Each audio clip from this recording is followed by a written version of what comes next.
Hi, welcome to Recipe Times and Blogs. ಯಾರೆಲ್ಲ ನನ್ನ ಚಾನಲನ್ನು ಫಸ್ಟ್ ನೋಡ್ತಾ ಇದ್ದೀರೋ ಸಬ್ಸ್ಕ್ರೈಬ್ ಮಾಡ್ಕೊಂಡು ನೋಡಿ. ಸೊ ಇವತ್ತು ನನ್ನ ಡೈಲಿ ರುಟೀನ್ಸ್ ಯಾವ ಥರ ಇದೆ ಅಂತ ವ್ಲಾಗ್ ಮಾಡ್ತಾ ಇದ್ದೀನಿ. ನಾನು ಆಲ್ಮೋಸ್ಟ್ ಒಂದು 6:30 ಹಾಗೆ ಎದ್ಬಿಡ್ತೀನಿ, ಯಾಕಂದರೆ ಹಸ್ಬೆಂಡ್ ಅರೌಂಡ್ 8 o'clock ಆಫೀಸಿಗೆ ಹೋಗ್ತಾರೆ. ಅದಕ್ಕೆ 6:30 ಹಂಗೆ ಎದ್ಬಿಡ್ತೀನಿ. ಸೊ ಕೆಲವು ದಿವಸ ಏನಾಗುತ್ತೆ, ನನ್ನ ಮಗಳು ಕೂಡ ನನ್ನ ಜೊತೆನೇ ಎದ್ಬಿಡ್ತಾಳೆ. ಕೆಲವು ದಿವಸ ಮಲ್ಕೋತಾಳೆ ಒಂದು 8 o'clock ಹಾಗೆ. ಕೆಲವು ದಿವಸ ನನ್ನ ಜೊತೆನೇ ಎದ್ದು ಬರ್ತಾಳೆ. ಸೊ ಇವತ್ತು ನೈಟ್ ಬಹರೈನಲ್ಲಿ ಮಳೆ ಬಂದಿರೋದ್ರಿಂದ ವೆದರ್ ತುಂಬಾ ಚೆನ್ನಾಗಿದೆ, ಸಖತ್ ಕೂಲಾಗಿದೆ. ಸೆಕೆಗಾಲ ಸ್ಟಾರ್ಟ್ ಆಗೋಕ್ಕೆ ಮುಂಚೆ ಇಲ್ಲಿ ಸ್ವಲ್ಪ ಮಳೆ ಬಂದು ಹೋಗೋ ರೂಢಿ. ಸೊ ಅದಕ್ಕೋಸ್ಕರ ನೈಟ್ ಸ್ವಲ್ಪ ಮಳೆ ಬಂದಿದೆ. ಸೊ ವೆದರ್ ತುಂಬಾ ಚೆನ್ನಾಗಿದೆ, ಫ್ರೆಶ್ ಆಗಿದೆ. ಸೊ ಈಗ ಅರೌಂಡ್ ಒಂದು 6:30 ಆಗಿದೆ. ಸೊ ಇಬ್ಬರು ಎದ್ಬಿಟ್ಟು ಇವಾಗ ಫ್ರೆಶ್ ಆಗಬೇಕು. ಸೊ ಅವಳನ್ನು ಬ್ರಷ್ ಮಾಡಿ ಅವಳನ್ನು ರೆಡಿ ಮಾಡೋಕ್ಕೆ ಸುಮಾರು ಹೊತ್ತು ಬೇಕಾಗತ್ತೆ. ಸೊ ನಾನು ಕೂಡ ಫ್ರೆಶ್ ಅಪ್ ಆಗಿ ಬರ್ತೀನಿ. ಈಗ ಇಬ್ಬರು ಫ್ರೆಶ್ ಆಗಿ ಬಂದ್ವಿ. ಅವಳಿಗೆ ಜಸ್ಟ್ ಬ್ರಷ್ ಮಾಡಿಸಿದ್ದು, ಅವಳು ಸ್ನಾನ ಆಮೇಲೆ ಮಾಡಿಸೋದು. ಸೊ ಬ್ರೇಕ್ಫಾಸ್ಟ್ ಎಲ್ಲ ಆದಮೇಲೆ ಸ್ನಾನ ಮಾಡಿಸೋದು ಅವಳಿಗೆ. ಸೊ ನಾನು ಸ್ವಲ್ಪ ಮಾಯ್ಶ್ಚರೈಸರ್ ಅಪ್ಲೈ ಮಾಡ್ಕೊಳ್ಳೋಣ ಅಂತ, ಯಾಕಂದರೆ ವೆದರ್ ಸ್ವಲ್ಪ ಚೇಂಜ್ ಆಗಿರೋದ್ರಿಂದ ಮುಖ ಎಲ್ಲ ಒಡೆದಿರುತ್ತೆ. ಅದಕ್ಕೋಸ್ಕರ ಸ್ವಲ್ಪ ಮಾಯ್ಶ್ಚರೈಸರ್ ಅಪ್ಲೈ ಮಾಡಿಕೊಂಡೆ. ಸೊ ಇವಾಗ ನಮ್ಮ ಡೈಲಿ ರುಟೀನ್ ಸ್ಟಾರ್ಟ್ ಆಗುತ್ತೆ. ಸೊ ಆಲ್ಮೋಸ್ಟ್ ಇವಾಗ 6:37 ಆಗಿದೆ. ಸೊ ಇವಾಗ ದೇವ್ರ ಪೂಜೆ ಮಾಡಬೇಕು. ಸೊ ದೇವ್ರ ಪೂಜೆ ಮಾಡಿದ ಮೇಲೆ ಆಲ್ಮೋಸ್ಟ್ ಅರ್ಧ ಕೆಲಸ ಆಗುತ್ತೆ, ಯಾಕಂದರೆ ಆಮೇಲೆ ನನ್ನ ಮಗಳ ಕೆಲಸನೇ ಇರುತ್ತೆ, ಅದು ಮಾಡು ಇದು ಮಾಡು ಅಂತ. ಸೊ ಅದಕ್ಕೋಸ್ಕರ ಫಸ್ಟ್ ಒಂದು ದೇವ್ರ ಪೂಜೆ ಎಲ್ಲ ಮಾಡಿಬಿಟ್ಟು ಆಮೇಲೆ ಅವಳಿಗೆ ಬ್ರೇಕ್ಫಾಸ್ಟ್ ಮಾಡಿಸೋಕ್ಕೆ ಸರಿಯಾಗುತ್ತೆ. ಸೊ ಅದಕ್ಕೋಸ್ಕರ ಫಸ್ಟು ದೇವ್ರ ಪೂಜೆ ಮಾಡಬೇಕು. ದೇವ್ರ ಸ್ಟ್ಯಾಂಡೆಲ್ಲ ಕ್ಲೀನ್ ಮಾಡಿಬಿಟ್ಟು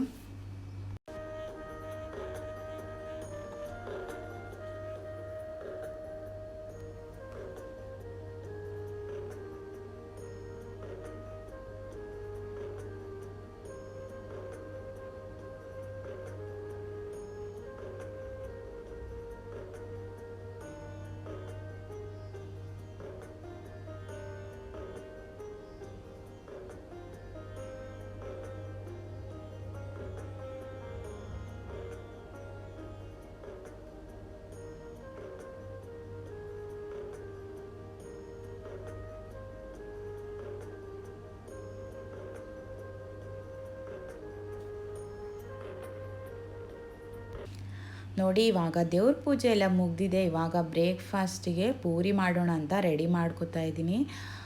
ಸೊ ಪೂರಿ ರೆಸಿಪಿನ ನಾನು ಆಲ್ರೆಡಿ ಅಪ್ಲೋಡ್ ಮಾಡಿದ್ದೀನಿ. ಸೊ ಲಿಂಕ್ನ ಡಿಸ್ಕ್ರಿಪ್ಷನ್ ಬಾಕ್ಸಲ್ಲಿ ಹಾಕಿದ್ದೀನಿ. ಯಾರಿಗೆಲ್ಲ ಪೂರಿ ರೆಸಿಪಿ ನೋಡಬೇಕು ಅವರು ಆ ಲಿಂಕನ್ನ ಕ್ಲಿಕ್ ಮಾಡಿ ಬರುತ್ತೆ.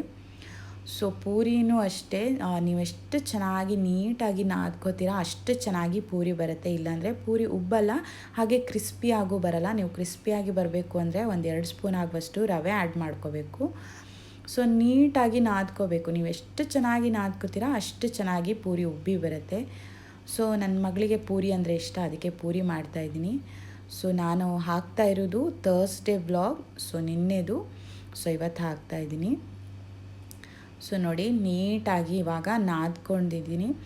ಸೊ ಫಸ್ಟು ನನ್ನ ಹಸ್ಬೆಂಡಿಗೆ ಬ್ರೇಕ್ಫಾಸ್ಟ್ ರೆಡಿ ಮಾಡಿ ಆಮೇಲೆ ನಾನು ಮಗಳು ಬ್ರೇಕ್ಫಾಸ್ಟ್ ಮಾಡ್ಕೊಳ್ಳೋದು. ಯಾಕಂದರೆ ಅವರಿಗೆ ಅರೌಂಡ್ 7:30-8 ಹಾಗೆ ಅವರು ಹೊರಟುಬಿಡ್ತಾರೆ. ಸೊ ಅವ್ರು ಹೋದ್ಮೇಲೆ ನಾವು ನಿಧಾನಕ್ಕೆ ನಮ್ಮ ರುಟೀನ್ ಸ್ಟಾರ್ಟ್ ಆಗುತ್ತೆ. ಸೊ ಫಸ್ಟು ಅವರಿಗೆ ಮಾಡಿಕೊಡೋದು. ನೋಡಿ, ಬಾಜಿ ಕೂಡ ನಂದು ರೆಡಿ ಆಗಿದೆ. ಫಸ್ಟು ಅವರಿಗೆ ಪೂರಿ ಮಾಡಿಬಿಟ್ಟು ಆಮೇಲೆ ನಾನು ಮಗಳು ಮಾಡ್ಕೊಳ್ಳೋದು. ಸೊ ಬಾಜಿ ರೆಸಿಪಿನೂ ಅಷ್ಟೇ ಆಲ್ರೆಡಿ ನಾನು ಅಪ್ಲೋಡ್ ಮಾಡಿದ್ದೀನಿ. ಸೊ ಡಿಸ್ಕ್ರಿಪ್ಷನ್ ಬಾಕ್ಸಲ್ಲಿ ಲಿಂಕ್ ಹಾಕಿದ್ದೀನಿ, ಬೇಕಾದವರು ನೋಡ್ಕೊಳ್ಳಿ. ಸೊ ನೋಡಿ, ಈಗ ಟೀ ಕೂಡ ರೆಡಿ ಆಗಿದೆ. ಸೊ ಎಣ್ಣೆ ಕಾಯಲಿಕ್ಕೆ ಇಟ್ಟಿದ್ದೀನಿ. ಸೊ ಇವಾಗ ಪೂರಿನ ನಾದ್ಕೋಬೇಕು. ಸೊ ಪೂರಿನೂ ಅಷ್ಟೇ ನೀಟಾಗಿ ನಾದ್ಕೊಳ್ಳಿ, ತುಂಬ ತೆಳ್ಳಗೂ ನಾದ್ಕೋಬೇಡಿ. ಸೊ ಮೀಡಿಯಮ್ ಆಗಿ ನಾದ್ಕೊಳ್ಳಿ. ನೋಡಿ, ಎಷ್ಟು ಚೆನ್ನಾಗಿ ಪೂರಿ ಉಬ್ಬಿ ಬರ್ತಿದೆ ಅಂತ. ನೀವು ಎಷ್ಟು ಚೆನ್ನಾಗಿ ನಾದ್ಕೋತೀರೋ ಅಷ್ಟು ಚೆನ್ನಾಗಿ ಪೂರಿ ಬರುತ್ತೆ. ಸೊ ಅದೊಂದು ಟ್ರಿಕ್ಸ್. ಕ್ರಿಸ್ಪಿಯಾಗಿ ಬರಬೇಕು ಅಂದರೆ ಸ್ವಲ್ಪ ನೀವು ರವೆ ಮತ್ತು ಸಕ್ಕರೆನ ಆ್ಯಡ್ ಮಾಡಬೇಕು. ಆವಾಗಲೇ ಚೆನ್ನಾಗಿ ಕ್ರಿಸ್ಪಿಯಾಗಿ ಕಲರ್ಫುಲ್ಲಾಗಿ ಬರುತ್ತೆ. ನೋಡಿ ನನ್ನ ಪೂರಿ ಎಷ್ಟು ಚೆನ್ನಾಗಿ ಬಂದಿದೆ ಅಂತ. ಸೊ ಕ್ರಿಸ್ಪಿ ಕೂಡ ಆಗಿದೆ, ಸಖತ್ ಟೇಸ್ಟಿಯಾಗಿ ಬಂದಿದೆ. ಸೊ ಇವಾಗ ಬಾಜಿನ ಸ್ವಲ್ಪ ಬಿಸಿ ಮಾಡೋಣ ಅಂತ ಇಟ್ಟಿದ್ದೀನಿ. ಸೊ ಸ್ವಲ್ಪ ತಣ್ಣಗಾಗಿದೆ, ಸ್ವಲ್ಪ ಅದಕ್ಕೆ ಬಿಸಿ ಮಾಡೋಣ ಅಂತ ಬಿಸಿಗೆ ಇಟ್ಟಿದ್ದೀನಿ. ಸೊ ನೋಡಿ ಪೂರಿ ಬಾಜಿ ಇವಾಗ ರೆಡಿಯಾಗಿದೆ. ಸೊ ನೋಡಿ ಎಲ್ಲ ಪೂರಿ ಮಾಡ್ಕೊಂಡಿದ್ದೀನಿ. ಸೊ ಎಷ್ಟು ಚೆನ್ನಾಗಿ ಉಬ್ಬಿ ಬಂದಿದೆ ಅಂತ. ಸೊ ಈಚೆ ಕಡೆ ನನ್ನ ಮಗಳಿಗೆ ಸ್ವಲ್ಪ ಮಿಲ್ಕ್ ಕುಡಿಯೋದಂದರೆ ಆಗ ಬಟ್ ಆದರೂ ಒಂದು ಸ್ವಲ್ಪ ಮಿಲ್ಕ್ ಕೊಡೋಣ ಅಂತ ಮಿಲ್ಕ್ ಕಾಯಿಸ್ಲಿಕ್ಕೆ ಇಟ್ಟಿದ್ದೀನಿ. ಫಸ್ಟ್ ಅವಳು ಬ್ರೇಕ್ಫಾಸ್ಟ್ ಮಾಡಿದರೆ ಅರ್ಧ ಕೆಲಸ ಮುಗೀತೆ. ಯಾಕಂದರೆ ಅವಳಿಗೆ ಬ್ರೇಕ್ಫಾಸ್ಟ್ ಮಾಡಿಸೋದು, ಊಟ ಮಾಡಿಸೋದು ಎಲ್ಲ ದೊಡ್ಡ ಕೆಲಸ. ಸೊ ಮಕ್ಕಳಂದ್ರೇ ಹಾಗೆ ಊಟ ಮಾಡಲ್ಲ, ನೀಟಾಗಿ ತಿಂಡಿ ಮಾಡಲ್ಲ. ಸೊ ಅವರಿಗೆ ಊಟ ತಿಂಡಿ ಮಾಡಿಸೋದೇ ತಾಯಂದ್ರಿಗೆ ದೊಡ್ಡ ಕೆಲಸ ಆಗಿಬಿಡುತ್ತೆ. ಇದು ಪೂರಿ ಆಗಲಿಕ್ಕೋಸ್ಕರ ಚೂರಾದರೂ ತಿಂತಾ ಇದ್ದಾಳೆ, ಇಲ್ಲಾಂದರೆ ಮುಟ್ಟಿ ಸಹ ನೋಡಲ್ಲ. ಸೊ ಅಷ್ಟರಲ್ಲಿ ಅವಳದ್ದು ಬ್ರೇಕ್ಫಾಸ್ಟ್ ಆದಮೇಲೆ ನಾನು ಬ್ರೇಕ್ಫಾಸ್ಟ್ ಮಾಡಿಬಿಟ್ಟು ಸೊ ಇವಾಗ ಮನೆಯೆಲ್ಲ ಕ್ಲೀನ್ ಮಾಡ್ಕೋಬೇಕು. ನೋಡಿ ಸಿಂಕಲ್ಲಿ ಇಷ್ಟು ಪಾತ್ರೆ ಬಿದ್ದಿದೆ. ಸೊ ಇದನ್ನೆಲ್ಲ ನೀಟಾಗಿ ತೊಳೆದ್ಬಿಟ್ಟು ಆಮೇಲೆ ಮನೇನ ಫಸ್ಟ್ ಕ್ಲೀನ್ ಮಾಡ್ಕೋತೀನಿ. ಅವಳು ಸುಮ್ಮನೆ ಕೂತಾಗಲೇ ಕ್ಲೀನ್ ಮಾಡ್ಕೊಂಡು ಬಿಡ್ತೀನಿ, ಇಲ್ಲಾಂದರೆ ಅವಳು ಬರ್ತಾಳೆ ಮಮ್ಮಿ ಅದು ಕೊಡು ಇದು ಕೊಡು ಅಂತ. ಸೊ ಒರೆಸ್ದಾಗ ಜಾರಿ ಬೀಳ್ತಾಳೆ. ಸೊ ಅದಕ್ಕೋಸ್ಕರ ಅವಳು ಯಾವಾಗ ಸುಮ್ಮನೆ ಕೂರ್ತಾಳೋ ಆವಾಗ ಪಟ್ಟಂತ ಒರೆಸ್ಬಿಡೋದು. ನೋಡಿ ಇವಾಗ ಆಲ್ಮೋಸ್ಟ್ ಎಲ್ಲ ಕೆಲಸ ಮುಗಿದಿದೆ, ಕ್ಲೀನಿಂಗ್ ಎಲ್ಲ ಆಗಿದೆ. ಸೊ ಇವಾಗ ಅಡುಗೆ ಮಾಡಬೇಕು. ಸೊ ಅಡುಗೆ ಮಾಡೋದಕ್ಕೆ ಇವತ್ತು ಥರ್ಸ್ಡೇ ವೀಕೆಂಡ್ ಆಗಿರೋದ್ರಿಂದ ಸ್ವಲ್ಪ ಸ್ಪೆಷಲಾಗಿ ಏನಾದರೂ ಮಾಡೋಣ ಅಂತ.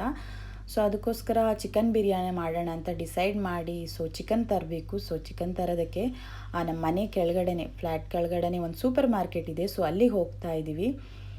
ಸೊ ಅಲ್ಲಿ ಆಲ್ಮೋಸ್ಟ್ ಎಲ್ಲ ಐಟಮ್ಸು ಸಿಗುತ್ತೆ. ನೋಡಿ ನನ್ನ ಮಗಳಿಗೆ ತಿರ್ಗಾಡೋದಂದರೆ ತುಂಬಾ ಇಷ್ಟ. ಎಲ್ಲಿಗಾದರೂ ಹೋಗೋದಂದರೆ ಫಸ್ಟ್ ರೆಡಿಯಾಗಿ ನಿಂತುಬಿಡ್ತಾಳೆ. ಸೊ ಅದಕ್ಕೋಸ್ಕರ ಇವಾಗ ಸೂಪರ್ ಮಾರ್ಕೆಟಿಗೆ ಹೋಗ್ತಾ ಇದ್ದೀವಿ.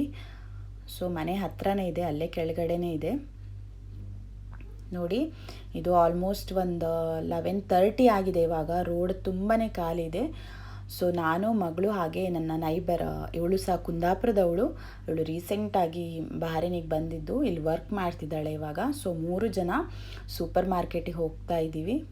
ಸೊ ನನ್ನ ಮಗಳು ಮತ್ತು ಅವಳು ತುಂಬ ಫ್ರೆಂಡು. ಸೊ ತುಂಬಾ ಹಚ್ಕೊಂಡು ಬಿಟ್ಟಿದ್ದಾರೆ ಇಬ್ಬರೂ. ಸೊ ಇವಾಗ ಸೂಪರ್ ಮಾರ್ಕೆಟಿಗೆ ಬಂದ್ವಿ ನೋಡಿ. ಸೊ ಇದು ಚಿಕ್ಕ ಸೂಪರ್ ಮಾರ್ಕೆಟ್ ಆದರೂ ಎಲ್ಲ ಐಟಮ್ಸ್ ಸಿಗುತ್ತೆ ಇಲ್ಲಿ. ಸೊ ಎಲ್ಲ ಫ್ರೆಶ್ ಆಗಿರುತ್ತೆ, ಕಾಯಿ ತುರಿ, ಚಿಕನ್ನು, ಎಲ್ಲ ಲೀವ್ಸು ಎಲ್ಲ ಸಹ ಸಿಗುತ್ತೆ. ಎಲ್ಲ ಗ್ರೋಸರಿ ಐಟಮ್ಸು ಸಿಗುತ್ತೆ ಇಲ್ಲಿ. ಬಟ್ ಸಣ್ಣ ಸೂಪರ್ ಮಾರ್ಕೆಟ್. ಸೊ ತುಂಬ ಚೆನ್ನಾಗಿದೆ.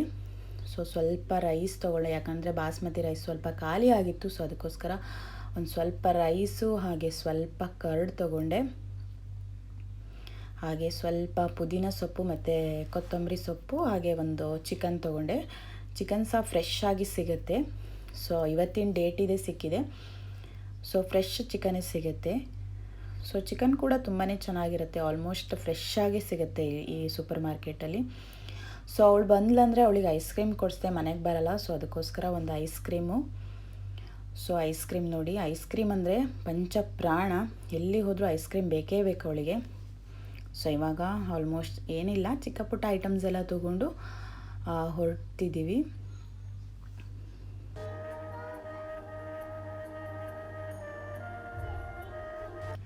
ನೋಡಿ ನನ್ನ ಮಗಳಿಗೆ ಅಕ್ಕ ಅಂದರೆ ತುಂಬಾ ಇಷ್ಟ, ಅವಳಿಗೂ ಅಷ್ಟೇ, ಇವಳನ್ನ ಕಂಡ್ರೆ ತುಂಬಾ ಇಷ್ಟ. ಸೊ ಇಬ್ಬರು ತುಂಬಾ ಹಚ್ಕೊಂಡು ಬಿಟ್ಟಿದ್ದಾರೆ. ಸೊ ಇವಾಗ ಆಯಿತು, ಶಾಪಿಂಗ್ಸ್ ಎಲ್ಲ ಮುಗೀತು. ಏನಿಲ್ಲ, ಸಣ್ಣ ಪುಟ್ಟ ಐಟಮ್ ಅಷ್ಟೇ. ಸೊ ಇವಾಗ ಮನೆಗೆ ಹೋಗ್ಬಿಟ್ಟು ಸೂಪರಾಗಿರೋ ಚಿಕನ್ ಬಿರಿಯಾನಿ ಮಾಡಬೇಕು. ನೋಡಿ ರೋಡ್ ತುಂಬಾ ಖಾಲಿ ಇದೆ. ಸೊ ಮಳೆ ಬಂದಿದ್ದರಿಂದ ಸ್ವಲ್ಪ ಅಲ್ಲೆಲ್ಲ ನೀರು ನಿಂತ್ಕೊಂಡ್ಬಿಟ್ಟಿದೆ. ನೋಡಿ ರೋಡಲ್ಲಿ ಒಂದು ಜನ ಸಹ ಇಲ್ಲ. ಸೊ ಹಗ್ಲಿಗಂತೂ ಯಾರೂ ತಿರ್ಗಲ್ಲ ಇಲ್ಲಿ, ಎಲ್ಲ ಸಂಜೆ ಆದಮೇಲೆ ತಿರ್ಗ್ಲಿಕ್ಕೆ ಹೋಗೋದು. ಸೊ ರೋಡ್ ತುಂಬಾ ಖಾಲಿ ಇದೆ ನೋಡಿ. ಸೊ ಇದು ನಮ್ಮ ಮನೆ ಎದುರುಗಡೆನೆ. ಸೊ ಇವಾಗ ಎಲ್ಲ ಐಟಮ್ಸ್ ತೊಗೊಂಡು ಬಂದ್ವಿ 3 ಜನ. ಸೊ ಅವಳು ಅಷ್ಟೇ ಚಿಕನ್ ಬಿರಿಯಾನಿ ತುಂಬ ಚೆನ್ನಾಗಿ ಮಾಡ್ತಾಳೆ. ಸೊ ಇಬ್ಬರು ಈಗ ಚಿಕನ್ ಬಿರಿಯಾನಿ ಮಾಡೋಣ ಅಂತ ಇವಾಗ ಬಂದ್ವಿ ಅಷ್ಟೇ. ನೋಡಿ ಇದು ನಮ್ಮ ಫ್ಲ್ಯಾಟಿನ ಎದುರುಗಡೆ. ಸೊ ಇವಾಗ 3 ಜನ ಬಂದ್ವಿ ಮನೆಗೆ.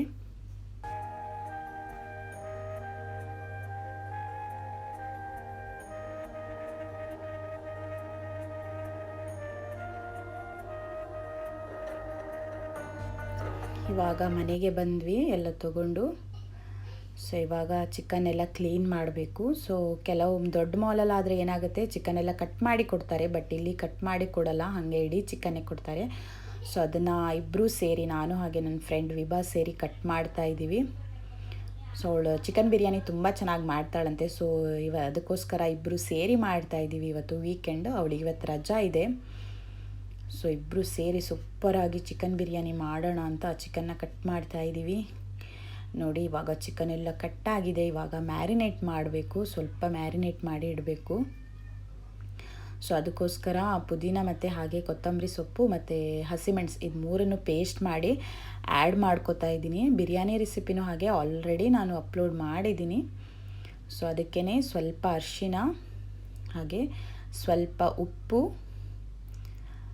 ಹಾಗೆ ರುಚಿಗೆ ಎಷ್ಟು ಬೇಕೋ ಅಷ್ಟು ಉಪ್ಪು ನೋಡಿ ಹಾಕ್ಕೊಳ್ಳಿ, ಒಂದೇ ಸಲ ಆ್ಯಡ್ ಮಾಡ್ಕೊಬೇಡಿ. ಹಾಗೆ ಧನಿಯಾ ಪುಡಿ, ಜೀರಾ ಪುಡಿ, ಗರಂ ಮಸಾಲ ಪುಡಿ, ಹಾಗೆ ಚಿಲ್ಲಿ ಪೌಡರ್ ಇಷ್ಟನ್ನು ಆ್ಯಡ್ ಮಾಡಿಬಿಟ್ಟು ಚೆನ್ನಾಗಿ ಒಂದು ಸಲ ಮಿಕ್ಸ್ ಮಾಡ್ಕೋಬೇಕು. ಹಾಗೆ ಸ್ವಲ್ಪ ಮೊಸರು ಆ್ಯಡ್ ಮಾಡ್ಕೊಳ್ಳಿ. ಸೊ ಆಲ್ರೆಡಿ ನಾನು ರೆಸಿಪಿನ ಅಪ್ಲೋಡ್ ಮಾಡಿದ್ದೀನಿ. ಸೊ ನಿಮಗೆ ಡೀಟೇಲ್ ಆಗಬೇಕಿದ್ರೆ ಅದರಲ್ಲೇ ನೋಡ್ಕೊಳ್ಳಿ. ಸೊ ಇವಾಗ ಮೊಸರು ಒಂದು 3 ಸ್ಪೂನ್ ಆಗುವಷ್ಟು ಮೊಸರನ್ನ ಆ್ಯಡ್ ಮಾಡಿಕೊಂಡು ಚೆನ್ನಾಗಿ ಮ್ಯಾರಿನೇಟ್ ಮಾಡಬೇಕು. ಸೊ ಅದು ಕರೆಕ್ಟಾಗಿ ಕೋಟ್ ಆಗಬೇಕು, ಅದಕ್ಕೋಸ್ಕರ. ಸೊ ಚೆನ್ನಾಗಿ ಒಂದು ಸಲ ಮ್ಯಾರಿನೇಟ್ ಮಾಡಿ ಫ್ರಿಜ್ಜಲ್ಲಿ ಇಡೋಣ. ಸೊ ಆಮೇಲೆ ಅದನ್ನು ಆ್ಯಡ್ ಮಾಡಿಕೊಂಡ್ರೆ ಆಯಿತು. ಸೊ ಇವಾಗ ಮ್ಯಾರಿನೇಟ್ ಆಗಿದೆ, ಫ್ರಿಜ್ಜಲ್ಲಿ ಇಡ್ತಾಯಿದ್ದೀನಿ. ಸೊ ಹಾಗೆ ಒಂದು 4 ಈರುಳ್ಳಿನ ಹೆಚ್ಚಿಟ್ಕೊಂಡಿದ್ದೀವಿ. ಹಾಗೆ ಒಂದು 2 ಟೊಮ್ಯಾಟೊ, ದೊಡ್ಡ ಟೊಮ್ಯಾಟೊನ ಹೆಚ್ಚಿಟ್ಕೊಂಡಿದ್ದೀವಿ. ಹಾಗೆ ಒಂದು 3 ಹಸಿಮೆಣಸು, ಹಾಗೆ ಸ್ವಲ್ಪ ಕೊತ್ತಂಬರಿ ಸೊಪ್ಪು, ಹಾಗೆ ಸ್ವಲ್ಪ ಪುದೀನ ಸೊಪ್ಪು ಮತ್ತು ಗರಂ ಮಸಾಲ. ಸೊ ಚಕ್ಕೆ ಲವಂಗ ಇದೆಲ್ಲ ತೊಗೊಂಡಿದ್ದೀನಿ, ಎಲ್ಲ ಗರಂ ಮಸಾಲನೂ ಆ್ಯಡ್ ಮಾಡ್ಕೊಂಡಿದ್ದೀನಿ. ಹಾಗೆ ಸ್ವಲ್ಪ ಶುಂಠಿ ಬೆಳ್ಳುಳ್ಳಿ ಪೇಸ್ಟ್. ಸೊ ಇವಾಗ ಬಿರಿಯಾನಿ ಮಾಡೋಣ. ಸೊ ಸ್ವಲ್ಪ ತುಪ್ಪ ಆ್ಯಡ್ ಮಾಡ್ಕೊತಾ ಇದ್ದೀನಿ. ಇವಾಗ ಗರಂ ಮಸಾಲ ಎಲ್ಲ ಆ್ಯಡ್ ಮಾಡ್ಕೊಳ್ಳೋಣ. ಸೊ ಸಕ್ಕತ್ತಾಗಿ ಬಂದಿದೆ ನಮ್ಮ ಚಿಕನ್ ಬಿರಿಯಾನಿ. ನೀವು ಒಂದು ಸಲ ಇದೇ ಥರ ಮಾಡಿ ನೋಡಿ, ತುಂಬಾ ಚೆನ್ನಾಗಿ ಬಂದಿದೆ. ಅದಕ್ಕೇ ಇವಾಗ ಸ್ವಲ್ಪ ಆನಿಯನ್ ಏನು ಕಟ್ ಮಾಡಿ ಇಟ್ಕೊಂಡಿದ್ದೀರಾ, ಸ್ವಲ್ಪ ಸ್ಲೈಸ್ ಮಾಡಿ ಕಟ್ ಮಾಡಿ ಇಟ್ಕೊಂಡಿದ್ದೀನಿ, ಅದನ್ನು ಆ್ಯಡ್ ಮಾಡ್ಕೊತಾ ಇದ್ದೀನಿ. ಇವಾಗ ಚೆನ್ನಾಗಿ ಫ್ರೈ ಮಾಡ್ಕೊಳ್ಳಿ, ಚೆನ್ನಾಗಿ ಗೋಲ್ಡನ್ ಬ್ರೌನ್ ಕಲರ್ ಬರೋ ತನಕ ಚೆನ್ನಾಗಿ ಫ್ರೈ ಮಾಡ್ಕೊಳ್ಳಿ. ಸೊ ಬಿರಿಯಾನಿ ನೀವು ಈರುಳ್ಳಿನ ಚೆನ್ನಾಗಿ ಫ್ರೈ ಮಾಡ್ಕೋಬೇಕು, ಆವಾಗಲೇ ಚೆನ್ನಾಗಿರುತ್ತೆ. ಅದಕ್ಕೇ ಒಂದು 2 ಸ್ಪೂನ್ ಆಗುವಷ್ಟು ಶುಂಠಿ ಬೆಳ್ಳುಳ್ಳಿ ಪೇಸ್ಟ್ ಹಾಕ್ಕೋತಾ ಇದ್ದೀನಿ. ಸೊ ಎಲ್ಲದನ್ನು ಆ್ಯಡ್ ಮಾಡಿಬಿಟ್ಟು ಚೆನ್ನಾಗಿ ಫ್ರೈ ಮಾಡ್ಕೊಳ್ಳಿ. ಸೊ ಕರೆಕ್ಟಾಗಿ ಸ್ಮೆಲ್ ಹೊರಗಡೆ ಬರಬೇಕು. ಹಾಗೆ ಸ್ವಲ್ಪ ಗೋಲ್ಡನ್ ಬ್ರೌನ್ ಕಲರ್ ಟರ್ನ್ ಆಗೋ ತನಕ ಫ್ರೈ ಮಾಡ್ಕೊಂಡಿದ್ದೀವಿ. ಹಾಗೆಯೇ ಅದಕ್ಕೆ ಒಂದು 2 ಟೊಮ್ಯಾಟೊನ ಹೆಚ್ಚಿಬಿಟ್ಟು ಹಾಕೋತಾ ಇದ್ದೀನಿ. ಸೊ ಟೊಮ್ಯಾಟೊನೂ ಅಷ್ಟೇ ಚೆನ್ನಾಗಿ ಫ್ರೈ ಮಾಡ್ಕೋಬೇಕು. ಸೊ ಚೆನ್ನಾಗಿ ಒಂದು 2 ನಿಮಿಷ ಫ್ರೈ ಮಾಡಿ ಒಂದು ಲಿಡ್ ಕ್ಲೋಸ್ ಮಾಡಿ ಇಡಿ. ಸ್ವಲ್ಪ ಸಾಲ್ಟ್ ಆ್ಯಡ್ ಮಾಡ್ಕೋತಾ ಇದ್ದೀನಿ. ಸಾಲ್ಟ್ ಆ್ಯಡ್ ಮಾಡೋದ್ರಿಂದ ಬೇಗ ಬೆಂದುಬಿಡುತ್ತೆ, ಅದಕ್ಕೋಸ್ಕರ ಸ್ವಲ್ಪ ಸಾಲ್ಟ್ ಆ್ಯಡ್ ಮಾಡಿಬಿಟ್ಟು ಅದನ್ನು ಇವಾಗ ಕ್ಲೋಸ್ ಮಾಡಿ ಇಡೋಣ. ಸೊ ಅದಕ್ಕೇ ಸ್ವಲ್ಪ ಅರಿಶಿನ ಪುಡಿ ಹಾಕ್ಕೋತಾ ಇದ್ದೀನಿ. ಸೊ ಇವಾಗ ಎಲ್ಲ ರೆಡಿ ಆಗಿದೆ. ಸೊ ಕರೆಕ್ಟಾಗಿ ಬೆಂದಿದೆ. ಇವಾಗ ಮ್ಯಾರಿನೇಟ್ ಮಾಡಿ ಇಟ್ಟಿದ್ದೀರಲ್ಲ ಚಿಕನ್, ಅದನ್ನು ಆ್ಯಡ್ ಮಾಡ್ಕೊಳ್ಳಿ. ಸೊ ಈ ರೆಸಿಪಿನೂ ಡೀಟೇಲ್ಸ್ ಆಗಿ ನಾನು ಆಲ್ರೆಡಿ ಅಪ್ಲೋಡ್ ಮಾಡಿದ್ದೀನಿ. ಸೊ ಬೇಕಾದರೆ ಡಿಸ್ಕ್ರಿಪ್ಷನ್ ಬಾಕ್ಸಲ್ಲಿ ಹಾಕಿದ್ದೀನಿ, ನೋಡ್ಕೊಳ್ಳಿ. ಸೊ ಇವಾಗ ಮ್ಯಾರಿನೇಟ್ ಮಾಡಿಟ್ಟಿದ್ದ ಚಿಕನನ್ನು ಹಾಕಿಬಿಟ್ಟು ಚೆನ್ನಾಗಿ ಎಲ್ಲದನ್ನು ಮಿಕ್ಸ್ ಮಾಡ್ಕೊಳ್ಳಿ ಒಂದು ಸಲ. ಸೊ ಚೆನ್ನಾಗಿ ಒಂದು ಸಲ ಮಿಕ್ಸ್ ಮಾಡಿ ಇವಾಗ ಚಿಕನ್ ಎಲ್ಲ ಕಂಪ್ಲೀಟಾಗಿ ಬೆಂದಿದೆ. ಮೇಲ್ಗಡೆ ಸ್ವಲ್ಪ ಕೊತ್ತಂಬರಿ ಸೊಪ್ಪು ಹಾಗೆ ಸ್ವಲ್ಪ ಪುದೀನ ಸೊಪ್ಪನ್ನು ಆ್ಯಡ್ ಮಾಡ್ಕೊಳ್ಳಿ. ನೋಡಿ ಸೂಪರಾಗಿರೋ ಚಿಕನ್ ಬಿರಿಯಾನಿ ರೆಡಿ ಆಗ್ತಾಯಿದೆ ನಮ್ಮದು. ತುಂಬಾ ಚೆನ್ನಾಗಿ ಬಂದಿದೆ ಈ ರೆಸಿಪಿ. ನೋಡಿ ಎಷ್ಟು ಚೆನ್ನಾಗಿ ಮಸಾಲ ರೆಡಿ ಆಗಿದೆ ಅಂತ. ಸೊ ಇವಾಗ ಕರೆಕ್ಟಾಗಿ ರೆಡಿ ಆಗಿದೆ. ಸೊ ಇದಕ್ಕೆ ರೈಸ್ ಆ್ಯಡ್ ಮಾಡಿಕೊಂಡ್ರೆ ಬಿರಿಯಾನಿ ರೆಡಿ ಆಗುತ್ತೆ. ನೋಡಿ ಎಷ್ಟು ಚೆನ್ನಾಗಿ ಕಾಣ್ತಾ ಇದೆ ಅಂತ, ಸೂಪರಾಗಿ ಬಂದಿದೆ ಮಾತ್ರ. ಸೊ ಇವಾಗ ಸ್ವಲ್ಪ ಒಂದು ಅರ್ಧ ಲೆಮನನ್ನು ಹಿಂಡ್ಕೋತಾ ಇದ್ದೀನಿ. ಸೊ ಲೆಮನ್ ಹಿಂಡ್ಕೊಳ್ಳೋದ್ರಿಂದ ಚೆನ್ನಾಗಿ ಟೇಸ್ಟಿಯಾಗಿ ಬರುತ್ತೆ. ಸೊ ಇವಾಗ ರೈಸನ್ನು ನಾವು ಆಲ್ರೆಡಿ ಮಾಡಿ ಇಟ್ಕೊಂಡಿದ್ದೀವಿ. So basmati rice. ಇವಾಗ ರೈಸನ್ನು ಆ್ಯಡ್ ಮಾಡಿಕೊಂಡ್ರೆ ಆಗುತ್ತೆ. ಸೊ ನಾವು ಲೇಯರ್ ಬೈ ಲೇಯರ್ ಆ್ಯಡ್ ಮಾಡಿಕೊಂಡ್ರೆ ಏನಾಗುತ್ತೆ, ಸೊ ಕರೆಕ್ಟಾಗಿ ಗ್ರೇವಿ ಎಲ್ಲದಕ್ಕೂ ಹಿಡಿಯುತ್ತೆ. ಅದಕ್ಕೋಸ್ಕರ ಸ್ವಲ್ಪ ಗ್ರೇವಿನ ಎತ್ತಿಟ್ಬಿಟ್ಟು ಸೊ 1 ಲೇಯರ್ ಹಾಕಿ ಅದನ್ನು ಕರೆಕ್ಟಾಗಿ ಸೆಟ್ ಮಾಡ್ಕೋಬೇಕು ಫಸ್ಟಿಗೆ. ಸೊ ಎಲ್ಲ ಕಡೆ ಈ ಥರ ಚೆನ್ನಾಗಿ ಸೆಟ್ ಮಾಡಿಬಿಟ್ಟು ಆಮೇಲೆ ಗ್ರೇವಿ ಹಾಕಿ ಆಮೇಲೆ ಇನ್ನೊಂದು ಲೇಯರ್ ಹಾಕಿದಾಗ ಏನಾಗುತ್ತೆ, ಚೆನ್ನಾಗಿ ಗ್ರೇವಿ ಎಲ್ಲ ಕಡೆನೂ ಹಿಡಿಯುತ್ತೆ. ಸೊ ನೋಡಿ ಸೂಪರಾಗಿರೋ ಚಿಕನ್ ಬಿರಿಯಾನಿ ರೆಡಿ ಆಗುತ್ತೆ. ಸೊ ಇವಾಗ ಆಲ್ಮೋಸ್ಟ್ ಗಂಟೆ ಒಂದು 2 o'clock ಆಗಿದೆ. ಸೊ ನಮ್ಮದು ಚಿಕನ್ ಬಿರಿಯಾನಿ ರೆಡಿ ಆಗೋದ್ರಲ್ಲಿ 2 o'clock ಆಗಿದೆ. ಸೊ ಇವಾಗ ನೋಡಿ ಸೂಪರ್ ಆಗಿರೋ ಚಿಕನ್ ಬಿರಿಯಾನಿ. ಸೊ ಇನ್ನೊಂದು ಲೇಯರ್ನ ಆ್ಯಡ್ ಮಾಡ್ಕೋತಾ ಇದ್ದೀನಿ. ಸೊ ಈ ಲೇಯರ್ ಆ್ಯಡ್ ಮಾಡಿಬಿಟ್ಟು ಅಷ್ಟೇ ಚೆನ್ನಾಗಿ ಎಲ್ಲದನ್ನು ಸೆಟ್ ಮಾಡಿ ಇನ್ನೊಂದು ಲೇಯರ್ ರೈಸ್ ಹಾಕ್ಕೊಂಡ್ರೆ ಬಿರಿಯಾನಿ ರೆಡಿ ಆಗುತ್ತೆ. ಸೊ ನಾವು ದಮ್ ಬಿರಿಯಾನಿ ಮಾಡ್ಕೋತಾ ಇದ್ದೀವಿ ನೋಡಿ. ಲಾಸ್ಟ್ ಲೇಯರ್ನ ಆ್ಯಡ್ ಮಾಡ್ಕೋತಾ ಇದ್ದೀವಿ. ಸೊ ಲಾಸ್ಟ್ ಏನು ಗ್ರೇವಿ ಎತ್ತಿಟ್ಕೊಂಡಿದ್ದೀರಾ ಅದನ್ನು ಹಾಕಿಬಿಟ್ಟು ಆಮೇಲೆ ಮೇಲ್ಗಡೆ ನೀವು ರೈಸ್ ಏನು ಎತ್ತಿಟ್ಕೊಂಡಿದ್ದೀರಾ ಅದನ್ನು ಹಾಕಿ ಆಮೇಲೆ ದಮ್ ಕಟ್ಟಿದರೆ ದಮ್ ಬಿರಿಯಾನಿ ರೆಡಿ ಆಗುತ್ತೆ. ಸೊ ನಮ್ಮ ಬಿರಿಯಾನಿ ರೆಡಿ ಆಗೋದ್ರಲ್ಲೇ ಆಲ್ಮೋಸ್ಟ್ 2 o'clock ಆಗಿದೆ. ಸೊ ಆಮೇಲೆ ಮಗಳಿಗೆ ಊಟ ಮಾಡಿಸಿ ನಾವು ಇಬ್ಬರು ಊಟ ಮಾಡಿ ಆಮೇಲೆ ಹಸ್ಬೆಂಡ್ ಬರ್ತಾರೆ. ಅವ್ರು ಬರೋದು ಆಲ್ಮೋಸ್ಟ್ 3 o'clock ಆಗುತ್ತೆ. ಸೊ ನೋಡಿ ಇವತ್ತು ಇದು ನಮ್ಮ ಡೈಲಿ ರುಟೀನ್ಸ್. ಇವತ್ತಿನ ರುಟೀನ್ಸ್ ಹೀಗಿರುತ್ತೆ ನೋಡಿ. ದಮ್ ಬಿರಿಯಾನಿ ಸೂಪರಾಗಿ ರೆಡಿ ಆಗಿದೆ. ಸೊ ಇದು ನನ್ನ ಡೈಲಿ ರುಟೀನ್ಸ್. ನಿಮಗೂ ಇಷ್ಟ ಆಯಿತು ಅಂತ ಎಣಿಸ್ಕೊತೀನಿ. ಸೊ ಇಷ್ಟ ಆದರೆ ಖಂಡಿತ ಚಾನಲನ್ನು ಸಬ್ಸ್ಕ್ರೈಬ್ ಮಾಡ್ಕೊಂಡು ನೋಡಿ. Thanks for watching. See you on next video.